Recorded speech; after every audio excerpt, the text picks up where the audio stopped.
நம்பிக்கை வாக்கெடுப்பில் தாவேகா வெற்றி, பெருகிய ஆதரவு தொடரும் விஜய் ஆட்சி. சட்டசபை 6 பிரிவுகளாக பிரிக்கப்பட்டு ஒவ்வொரு பிரிவாக வாக்கெடுப்பு நடத்தப்பட்டது. உறுப்பினர்களை எழுந்து நிற்க வைத்து வாக்கெடுப்பு நடத்தப்பட்டது.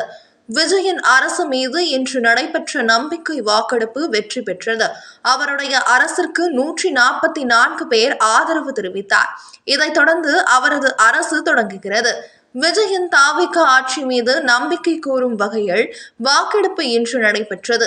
இதையடுத்து ஆரம்பத்தில் காங்கிரஸ் இடதுசாரியார் விசிக, IUMLA மன்னார்குடி MLA ஆகியோர் ஆதரவு தெரிவித்தார். தொடர்ந்து நம்பிக்கை வாக்கெடுப்பு தீர்மானத்தில் தேமுதிக MLA பிரேமலதா விஜயகாந்த், பாமக MLA சௌமியா அன்புமணி, அதிமுக பொதுச் செயலாளர் எடப்பாடி பழனிசாமி, எதிர்க்கட்சித் தலைவர் உதயநிதி ஸ்டாலின் உள்ளிட்டவர் பேசினார். இதில் அதிமுகவின் SP வேலுமணி தரப்பு ஆதரவு தெரிவித்தது.